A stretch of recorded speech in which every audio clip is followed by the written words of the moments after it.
شروع اللہ کا نام لے کر جو بڑا مہربان نہایت رحم والا ہے۔ الف لام را، یہ کتاب روشن کی آیتیں ہیں۔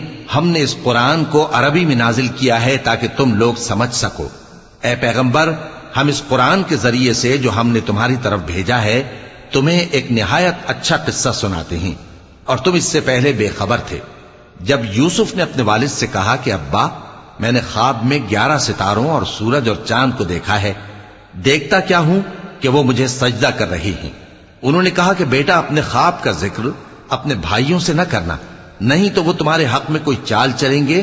کچھ شک نہیں کہ شیطان انسان کا کھلا دشمن ہے، اور اسی طرح اللہ تمہیں برگزیدہ و ممتاز کرے گا اور خواب کی باتوں کی تعبیر کا علم سکھائے گا، اور جس طرح اس نے اپنی نعمت پہلے تمہارے دادا پر دادا ابراہیم اور اسحاق پر پوری کی تھی، اسی طرح تم پر اور اولاد یعقوب پر پوری کرے گا۔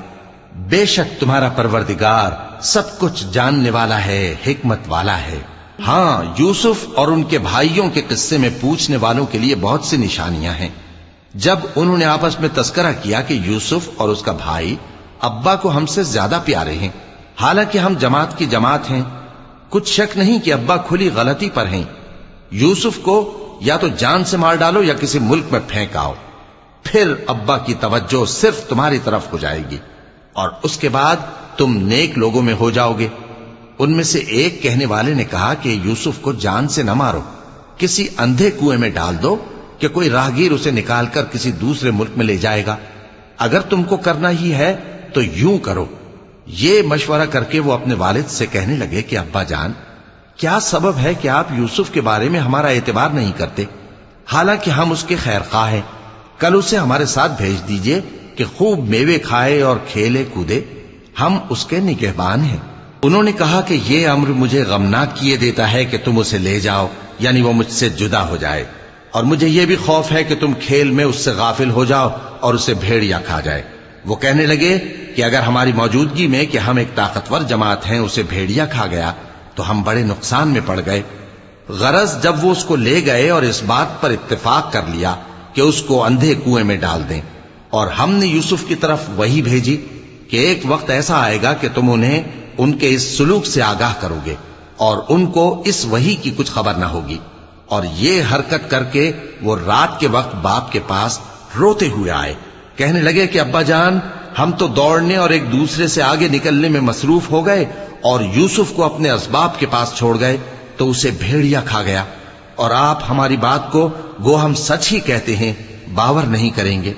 اور ان کے کرتے پر جھوٹ موٹ کا لہو بھی لگا لائے۔ یعقوب نے کہا کہ یوں نہیں ہے، بلکہ تم اپنے دل سے یہ بات بنا لائے ہو۔ اچھا، صبر کہ وہی خوب ہے، اور جو تم بیان کرتے ہو اس کے بارے میں اللہ ہی سے مدد چاہیے۔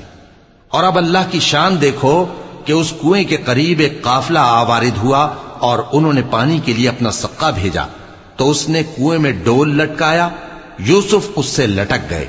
وہ بولا، زہے قسمت، یہ تو ایک لڑکا ہے، اور اس کو قیمتی سرمایہ سمجھ کر چھپا لیا۔ اور جو کچھ وہ کرتے تھے اللہ کو خوب معلوم تھا، اور انہوں نے اس کو تھوڑی سی قیمت یعنی مادود چند درہموں پر بیچ ڈالا، اور وہ اس سے بیزار ہو رہے تھے۔ اور مصر میں جس شخص نے اس کو خریدا، اس نے اپنی بیوی سے جس کا نام زلیخا تھا کہا کہ اس کو عزت و اکرام سے رکھو، عجب نہیں کہ یہ ہمیں فائدہ دے یا ہم اسے بیٹا بنا لیں۔